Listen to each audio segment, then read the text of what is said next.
Hare Krishna, Namaste everybody. So I have my outfits.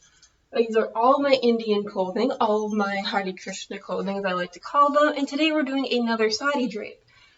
Since it's Navratri, we're going to do a yellow sari today, but you can use this for any sari. This is a chiffon sari, and each of my new sari drape videos, we're going to try new sari drapes. I'm going to first take off because I'm wearing this blouse as a contrast blouse to this. And we're going to try to make this into more of a Lengha Saree drape.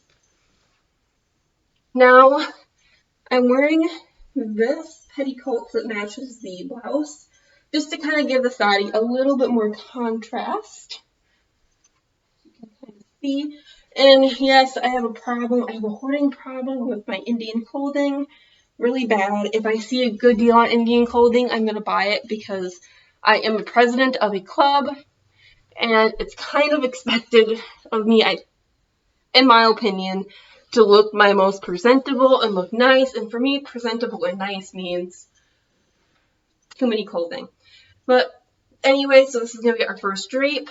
I'm not going to always do saris. Sometimes I'm going to do lengas, but this is a 9-part series that I'm going to be doing to show you how to drape saris in many different ways. So first off, we're going to start putting this on the right way.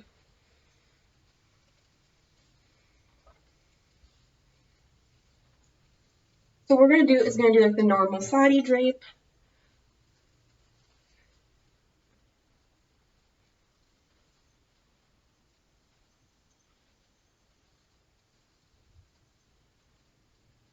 Now, because this is chiffon fabric, it is very flowy and it's very see-through.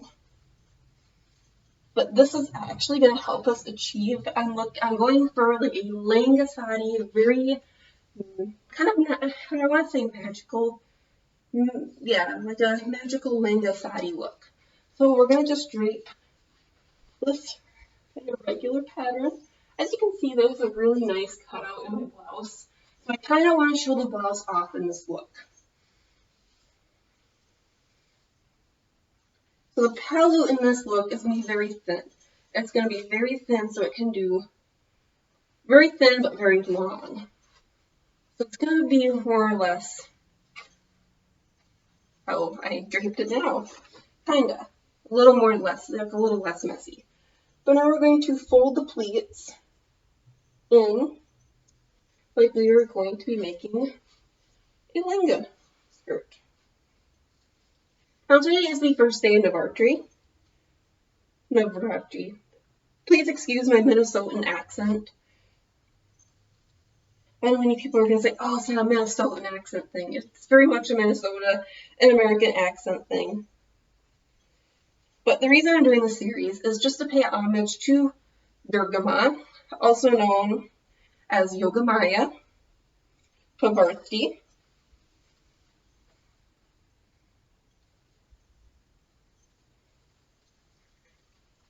See, as you can kind of see, it's more or less now becoming a skirt. I'm going to do one more kind of pleat on this back side.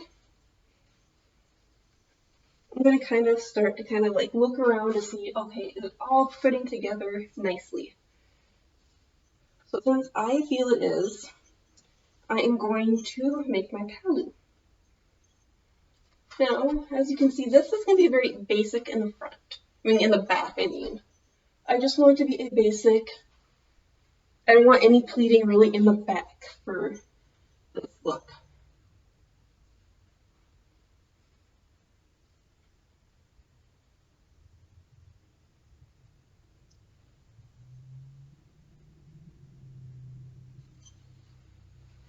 So see, I have pleated this, and we're going to see how much we need. As I said, I wanted my blouse to be the main attractor, because the reason I don't want any pleating here is because this has to pleat a little bit. So I'm going to want this to come up, and if I pleated the back, it would be kind of distracting, in my opinion, from the going on the pleats here. So now what I'm going to do, I'm going to make sure I can see the sequin border. It's a very light border.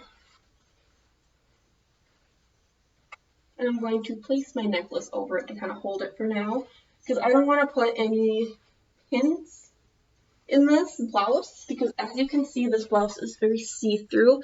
It is a very mesh fabric. So any pin that I want to put in this sari, I want this to be back here, if that makes any sense.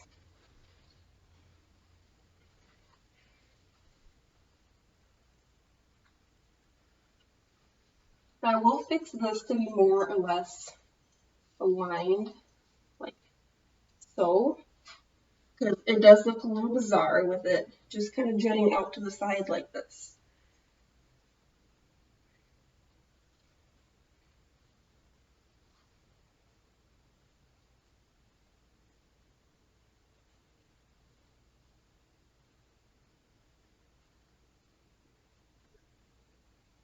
So, as you can see, it's pinned now.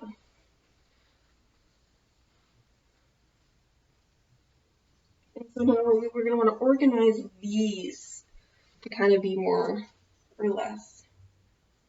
Oh, we're already having trouble with that.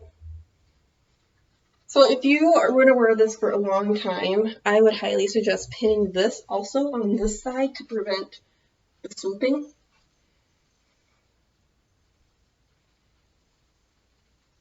So I recommend you also to do, I'm going to pin